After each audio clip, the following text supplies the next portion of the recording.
የዩቲዩብ አናሊቲክስን ስመለከት አብዛኛው የሻንጣ አድማጭ ከ25 እስከ 34 ባለው የዕድሜ ክልል ውስጥ ይገኛል። ታዲያ የዛሬውን ቪዲዮ በእናንተ ላይ የሚያተኩር ይሆናል። ምክንያቱም ከዚህ በኋላ እድሜያችሁ ከፍ እያለ መምጣቱ አይቀርም። ቀና ብላችሁ ልትመለከቷቸው የሚገቡ ጉዳዮች አሉ። እነሱንም በዚህ ቪዲዮ እንመለከታለን ማለት ነው። ወደ መጀመሪያው ስናልፍ ስለ ሰውነታችን ማውራት አለብን። በሀያዎቹ እድሜያችን ውስጥ ምናልባትም ከዛም በታች ብንሆን በዛ ጊዜ ውስጥ ወጣት በምንባልበት ጊዜ ላይ ምግብ ሳንመርጥ የፈለግነውን ነገር የምንበላበት ወቅት ነው። ምናልባትም የከበደ ነገር እስካልመጣ ድረስ ጤናችን ላይ ብዙ እክል አናይም። በተጨማሪም ስፖርት ልንሰራም እንችላለን፣ ላንሰራም እንችላለን። ብቻ በአጠቃላይ ጤና የተባለው ነገር በሀያዎቹና በሰላሳዎቹ መጀመሪያ ላይ የተዘነጋ ነገር ነው። ልክ ግን ወደ 40 እየተጠጋችሁ በመጣችሁ ቁጥር ሰውነታችሁ እስከዛሬ ላጠፋችሁ ጥፋት እናንተን መቅጣት ይጀምራል። እንደ ድሮ እናንተን መታገስ አይችልም። በፊት የልጅ ጉልበት አላችሁ፣ ስለዚህ ሊታገሳችሁ ይቅር ሊላችሁ ይችላል። ከዚህ በኋላ ግን በምንም ተአምር ይላችኋል። በሀያዎቹ እድሜያችሁ ውስጥ ያደረጋችሁትን ነገር በ30ና በ40ዎቹ እድሜያችሁ ውስጥ የምታደርጉ ከሆነ ሰውነታችሁ የበለጠ እየተቆጣ ይመጣል። ያንንም ደግሞ ልብ ማለትና ማስተዋል ትጀምራላችሁ። ቅዳሜና እሁዳችሁን በጣም ፈታ በማለትና ዘና በማለት የምታሳልፉ ከሆነ፣ ብዙ መጠጥ የምትጠጡ ከሆነ፣ ቾኮሌትና ኬኮችን የምታበዙ ከሆነ፣ ቀይ ስጋዎችንም እያበዛችሁ የምትቀጥሉ ከሆነ ብዙ የሚያመጡ መዘዞችና በሽታዎች እንዳሉ ታውቃላችሁ። ስለዚህ እነዚህን ነገሮች ሰውነታችሁ መታገስ ያቆማል። ከዚህም በተጨማሪ ደግሞ እንቅልፍ ስለሚባል ነገር ማውራት አለብን። እንቅልፍ የማተኙ ከሆነ በቀን ውስጥ 3 እና 4 ሰዓት ብቻ እየተኛችሁ የምትመጡ ከሆነ ወደ 40ዎቹ ስትጠጉ አሁንም ምን ያህል አንኮምፎርታብል እንደምትሆኑ እያወቃችሁ ትመጣላችሁ። ሰውነታችሁ ፋንክሽን ማድረግ እስኪያቆም ድረስ፣ መስራት እስኪያቆም ድረስ ትቸገሩበታላችሁ። ስለዚህ ወደ 40ዎቹ እየተጠጋችሁ ከሆነ አንድ ልብ ልትሉትና ልታስተውሉት የሚገባው ነገር ጊዜያችሁ ሄዷል። የዛን ጊዜ ትኩረት ሳታረጉ ወይንም ደግሞ እንዲሁ ችላ እንዳላችሁ የምታልፉበት ወቅት ስላለፈ ከዚህ በኋላ ለሚመጣው ጤንነትን በተመለከተ በጣም ሲሪየስ ሆናችሁ ወይንም ደግሞ የምርም እንደ ቁም ነገር ወስዳችሁ ልትመለከቱት ይገባል። ጤና ከሌላችሁ ምንም ነገር ቢኖራችሁ ጥቅም የለውም። ይህ በጤናችሁ ብቻ አይደለም። እያደጋችሁ በመጣችሁ ቁጥር፣ እድሜያችሁ ከፍ እያለ በመጣ ቁጥር ምንም ነገር እናንተ ላይ መክረር ይጀምራል። ሁሉም ነገር ለእናንተ ከባድ እየሆነ ነው ሄደው። ከነዛ መካከልም ደግሞ ሰውነታችሁ አንዱ ከባድ የሚያደርግባችሁ ነገር ይሆናል። ታዲያ 40ዎች ውስጥና 50ዎች ውስጥ ያሉ ሰዎች ያስተዋሉት ነገር ወይኔ ይህንን ነገር ቀድሜ ባውቅ ያሉት ሁለተኛው ነገር ትዳርና ልጆች የፍቅር ግንኙነቶቻችሁን ፊክስ አያረጉላችሁ ወይንም አያሻሽሉላችሁ። ከመጋባታችሁ በፊት ከፓርትነራችሁ ጋር ከአጋራችሁ ጋር የምትጣሉ ከሆነ ያልተፈታ ችግሮች ካሏችሁ ካገባችሁ በኋላም ያ ችግር መነሳቱ አይቀርም። ከወለዳችሁ በኋላም አሁንም ያ ችግር መነሳቱ አይቀርም። መጀመሪያ መቀረፍ የነበረበት ችግር ካልተቀረፈ በኋላ ነገሩ እየከበደባችሁ እየጠመመባችሁ ነው የሚመጣው። ምክንያቱም እዚህ የፍቅር ግንኙነታችሁ ውስጥ የነበረው ችግር የተባለው ነገር ወደ ትዳርና ወደ ልጆች አለፈ። ስለዚህ ያ ደግሞ ትልቅ የሚባል ኃላፊነትን ትከሻችሁ ላይ ያስቀምጥባቸዋል። ብዙ ጊዜ ሰዎች የሚታለሉት አሁን ላይ የሚያጨቃጭቃቸው ነገሮች፣ አሁን ላይ የሚያጣላቸው ነገሮች ትዳር የሚባል ነገር ውስጥ ሲገባ የሚቀረፍ ስለሚመስላቸው። አሁን ላይ ሰላም ካልሆናችሁ ወደፊት ምንም አይነት ነገር ውስጥ ብትገቡ ሰላም ልትሆኑ አትችሉም። ስለዚህ መጀመሪያ ትዳር ውስጥ ከመግባታችሁ በፊት የነበሩትን ችግሮች ልታጣሩ፣ ልታጸዱ ይገባል። ያለ መግባባታችሁ መንስኤ ምንድን ነው? እሱን ለማወቅ ሞክሩ። ብዙ ጊዜ የሚያጣላችሁ ነገር ምንድን ነው? እነዚህ ነገሮች እንዳለ ወደ ትዳር ውስጥ ከመግባታችሁ በፊት ባዶ መሆን የነበረባቸው ነገሮች ናቸው። ትዳር ውስጥ ስገባ ይስተካከላል የሚባለው ነገር ትክክለኛ ኢንፎርሜሽን፣ ትክክለኛ መረጃ አይደለም። ልክ የምትወዱት ጓደኛችሁ የመኪና አደጋ ሊደርስበት እንደሆነ እያወቃችሁ እጃችሁን እንደማውለብለብ ነው። እናንተ ምንም ማድረግ የምትችሉት ነገር የለም። ሁሉም ነገር ቁልቁል እየሄደባችሁ ይመጣል። ምክንያቱም ከመጀመሪያውም እናንተ የታያችሁ ነገር ነው፣ ያ ጓደኛችሁ ግን እየሰማ አይደለም። ስለዚህ እንደነዚህ አይነት ችግሮችን ገና ካሁኑ እድሉ እያላችሁ ለማስተካከል ሞክሩ። ምክንያቱም አንዴ ትዳር ውስጥ ከተገባ በኋላ ነገሮች በቀላሉ አይስተካከሉም።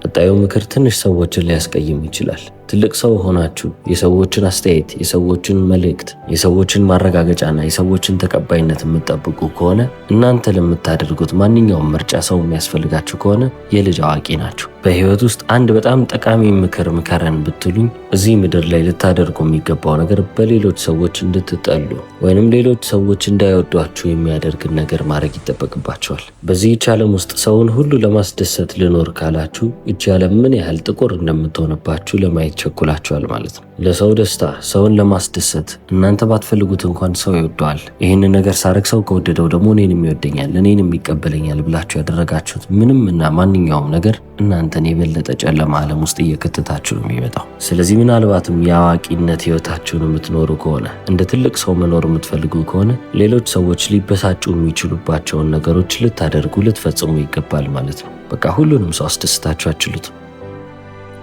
እዚህ ዓለም ላይ በጣም ፖዚቲቭ የተባለ ነገር ወይንም ደግሞ መልካም የተባለ ነገር ሰራው ብላችሁ ብታስቡ ሁሌም ቢሆን እንከን የሚያወጣላችሁ ሰው አለ።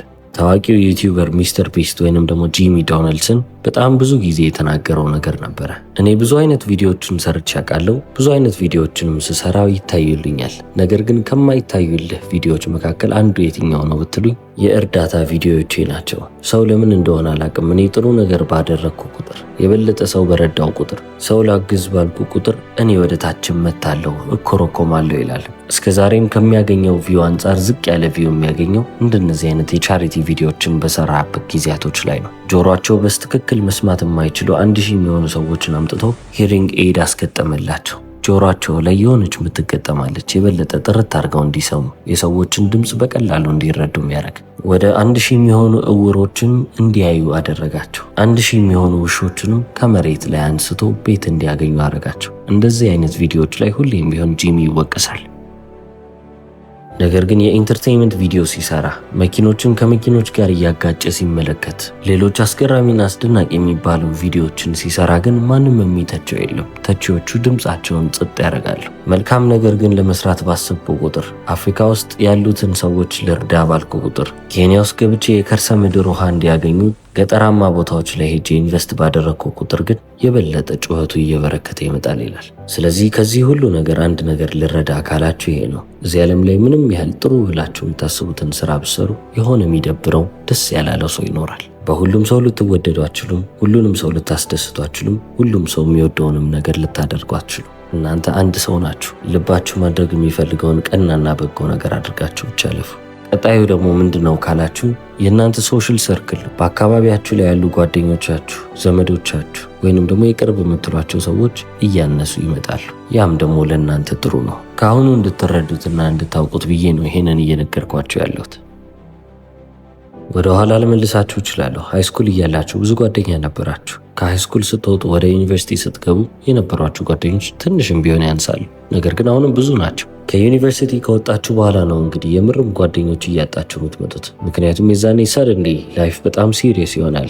ሰው ሁሉ የራሱ ህይወት ላይ ቢዚ መሆን ይጀምራል። ሁሉም ሰው የራሱ የሚያስተካክለው ነገር አለ። ስለዚህ ወደ 40ዎቹም ስትጠጉ ከበፊቱ በባሰ ሁኔታ እንደውም የሰው ልጅ ቢዚ እየሆነ ወይንም ደግሞ በሚያደርገው ነገር እየተወጠረ ይመጣል። ስለዚህ የዛን ሰዓት ጓደኞች፣ ወዳጆች፣ አብሮ አደጎች የምትሏቸው ሰዎች ከእናንተ እየራቁ እየተበተኑ ይመጣሉ። ይህም ደግሞ ኖርማል ነው። ምክንያቱም እናንተም በራሳችሁ ህይወት ቢዚ ስትሆኑ ሰው ትረሳላችሁ። ይህም ደግሞ ለእናንተ ጥሩ ነው። ለምን ካላችሁ እናንተ እድሜያችሁ ከፍ እያለ በመጣ ቁጥር፣ እድሜያችሁ በጨመረ ቁጥር እናንተ የምትታገሱትንና ቅድሚያ የምትሰጡትን ነገሮች ለይታችሁ የተረዳችሁ ትሆናላችሁ።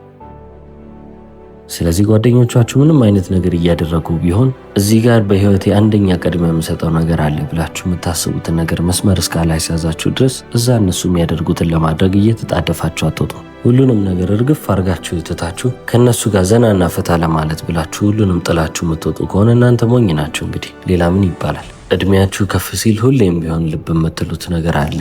ኃላፊነት ትከሻችሁ ላይ ይበዛል። የምታደርጉትም ብዙ ነገር ይኖራል። የሚያሳስቧችሁ፣ ቅድሚያ መስጠት ያለባችሁም ብዙ ነገሮች ይኖራሉ። ስለዚህ እነዛን ነገሮች እንዳለ ልብ ልትሉ ልታስተውሉ ይገባል። በዚህም ምክንያት ነው እንግዲህ ወዳጆቻችሁ ወይንም ጓደኞቻችሁ እያነሱ የሚመጡት። ያም ደግሞ ለእናንተ ጥሩ ነው። ጥቂት ጓደኞች አሏችሁ ማለት ጥቂት የሚባሉት ሰዎች ለእናንተ ትልቅ የሚባል ቦታ አላቸው፣ እናንተም ለነሱ ትልቅ የሚባል ቦታ አላቸው ማለት ነው። ያ ደግሞ እናንተ ኳንቲቲ ላይ ፎከስ ከማድረግ ይልቅ ቁጥር ላይ ልብ ከማለት ይልቅ ያስተዋላችሁት ኳሊቲ ወይንም ጥራት ላይ ነው። ጥቂት ጓደኞች ቢኖሯችሁም የጓደኝነታችሁ ጥራት ኳሊቲ ግን በጣም ከፍ ያለ ነው። በህይወታችሁ የሚያስፈልጋችሁም እሱ ነው።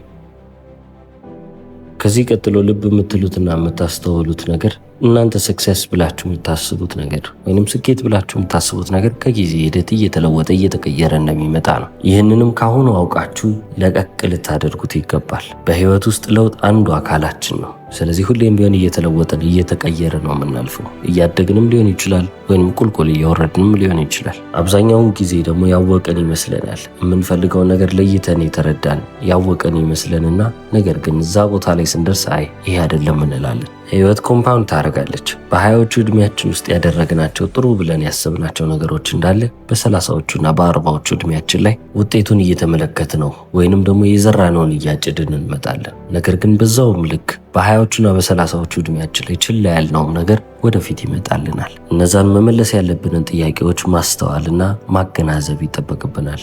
አይ አልፈልግም ብለን የሸሸናቸው የውስጣችንን ጥያቄዎች እንዳለ ወደፊት ከብደውና የበለጠ ተወሳስበው ይመጡብናል። የዛኔ ደግሞ እንቸገርበታለን። አሁን ደግሞ ስለ ጡረታ እናውራ እስቲ።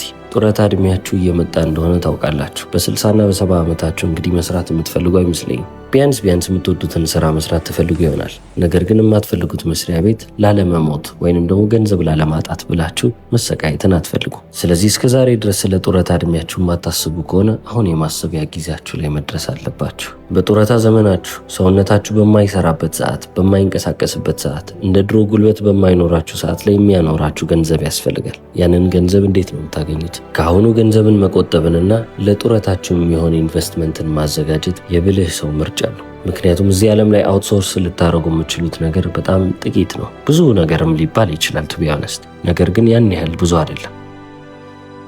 አሁን ላይ የምትሰሩትን ነገሮች ሌላ ሰው እንዲሰራ ማድረግ ትችላላችሁ። በቤት ውስጥ የምትሰሩትንም ስራ እናንተ ላለመስራት ብትፈልጉ ሌሎች ሰዎች ሊሰሩላችሁ ይችላሉ። አንድ አውትሶርስ ልታደርጉ የማትችሉት ነገር ወይንም ከራሳችሁ አሳልፋችሁ ሌላ ሰው ይመልከትልኝ ማለት የማትችሉት ነገር ሪስፖንሲቢሊቲ ነው። እያንዳንዱ በህይወታችሁ ውስጥ የሚፈጠረው ነገር በህይወታችሁ ውስጥ እየተፈጠረ ያለው በእናንተ በኩል ስለተፈጠረ ነው አይደለ? የእናንተ ህይወት የተባለውም ለምንድን ነው? ኤክስፒሪየንሶቹ እንዳለ በእናንተ ውስጥ ስለሚያልፉ ነው። እናንተ ናችሁ ለብቻችሁ ያንን መንገድ እያያችሁት ያላችሁት። የእናንተን ህይወት ሌላ ሰው ሊኖርላችሁ አይችልም። እናንተም የሌላን ሰው ህይወት አይታችሁ ልኖርለት ብትሉም አትችሉ።